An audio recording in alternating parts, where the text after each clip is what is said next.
7 বছরের শিশুকে ধর্ষণের দায়ে গৃহশিক্ষকের মৃত্যুদণ্ড।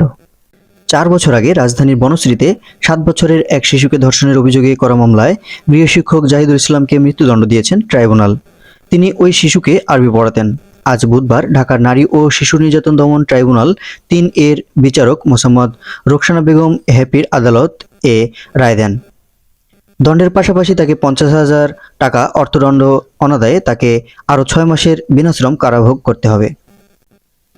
এ বিষয়ে সংশ্লিষ্ট ট্রাইব্যুনালের public prosecutor PP Mohammad Sajjad Hossain Sabuj বলেন, দণ্ডিত জাহিদুল ইসলাম বরগুনা জেলা সদরের পরিখাল গ্রামের মোহাম্মদ ফজলুল হকের ছেলে। রায় ঘোষণার আগে তাকে কারাগার থেকে আদালতে হাজির করা হয়। রায় শেষে সাজা পরোয়ানা দিয়ে তাকে আবারও কারাগারে নিয়ে যাওয়া হয়। মামলার অভিযোগ থেকে জানা যায়, 2021 সালের 23 মার্চ ভুক্তভোগী শিশুকে বাসায় পড়াতে আসেন গৃহশিক্ষক জাহিদুল ইসলাম।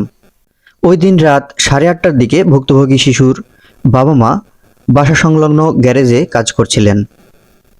এ সময় হঠাৎ গৃহশিক্ষক জাহিদুলকে তড়িঘড়ি করে বের হয়ে যেতে দেখেন তারা। শিশুটির কান্নার আওয়াজ শুনে তারা ঘরে যান। পরে শিশুটি জানায় তার শিক্ষক তাকে ধর্ষণ করেছে। আমি আজকে খুবই আনন্দিত যে আমাদের আদালত থেকে একটা জঘন্যতম অপরাধের, যেখানে শিশু 7 বছরের একটা ভিকটিমকে ধর্ষণ করা হয়েছে, এটার ন্যায় বিচার ভিকটিমের পরিবার সহ সারা দেশবাসী আজকে ন্যায় বিচার পেয়েছে।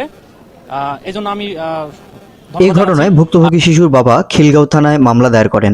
2021 সালের 24 জুলাই মামলাটি তদন্ত করেন উইমেন সাপোর্ট অ্যান্ড ইনভেস্টিগেশন ডিভিশনের পুলিশ পরিদর্শক মোসাম্মদ রাশিদা জাহান রুনা তালুকদার। জাহিদুল ইসলামকে অভিযুক্ত করে আদালতে অভিযোগপত্র দাখিল করেন তিনি। মানে আরবি শিক্ষকের কাছে সে নিরাপদ না, তার কাছে মানে পৃথিবীর কোনো নারী নিরাপদ না। পরের বছরের 20 জানুয়ারি আসামির বিরুদ্ধে অভিযোগ গঠন করে বিচার শুরুর আদেশ দেন আদালত। মামলাটির বিচার চলাকালে আদালত 10 জনের সাক্ষ্য গ্রহণ করেন। বিজ্ঞ আদালত আসামিকে 9-1 ধারায় দোষী সাব্যস্ত করে মৃত্যুদণ্ডে দণ্ডিত, অনাদায়ে 50,000 টাকা অর্থদণ্ড, মৃত্যুদণ্ড এবং 50,000 টাকা অর্থদণ্ড, অনাদায়ে আরো 6 মাসের বিনাশ্রম কারাদণ্ডে দণ্ডিত করেছে।